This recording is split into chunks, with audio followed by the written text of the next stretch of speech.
Hi, Chad Knowlton of Notopia Publishing here. Today we'll be talking about Workbook 5. So Workbook 5 contains the themes. Once again, adjectives. Family. There's a lot of review from the first 4 books. Also, it deals a lot with the third person, adding an S to the end of verbs. For example, she goes here, my mother eats this, etc. Things tend to get a little more compressed in here, so you'll have more variety in one page. So the kids have to be a little more nimble. There's also teaches certain spelling variations or irregularities, such as fly, where you would change the Y to an I and add ES to it. Doesn't is extensively used. And also the questions does. So for example, does your mother, does your father? So it gives you a lot more opportunities to broaden how kids use verbs and who they use them with. It deals with concepts such as date, time, the verbs remember, know, and forget. Also, rooms are introduced, so it gives you a further opportunity to compare in and at. So previously, you'd be using in with countries. You know, he is in Canada, she is in Japan. Now you're introducing them to how to use in plus rooms. So, you know, I am in the bedroom, they are in the bathroom. And you should further compare those, because this is something that needs to be reinforced continuously. Kids struggle a little bit with the differences between in and at. But if you explain that, rooms and basically places that are geographically designated by borders, so countries, prefectures, states, cities, use in, and then other situations use at, is a useful way to explain it to them. Also, listen and hear are introduced. So when we're teaching them listen, we want them to understand that it's something that's done intentionally, whereas hear is more of a natural ability.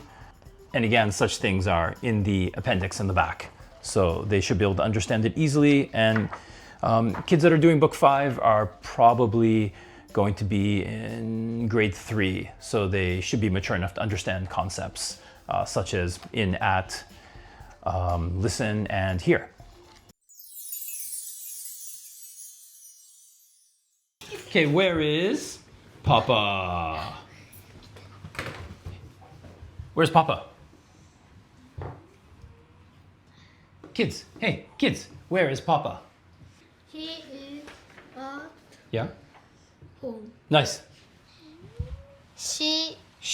Papa, she? Uh-oh. Oops.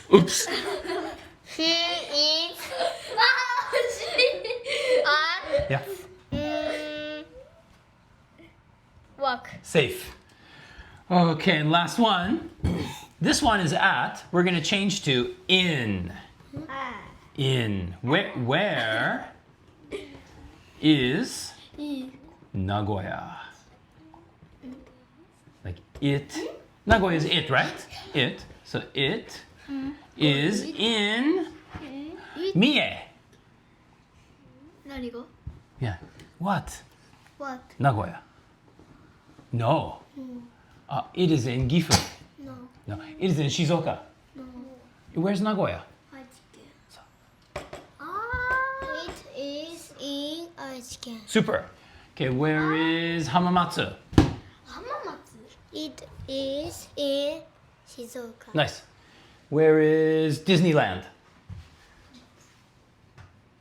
It is in 岐阜。 Gifu? No, Really? 東京。 Is it in Tokyo? No. No. 岐阜 No, not Gifu, not Gifu. It is in 千葉。 Whoa, this one. Where's Universal? So again, games like this are great.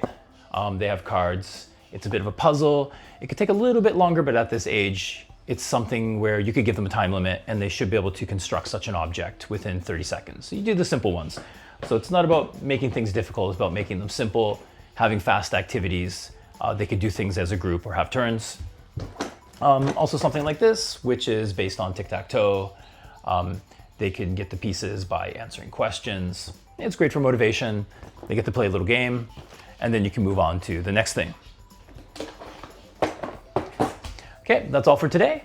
Thank you for listening, and I'll see you again. All the best.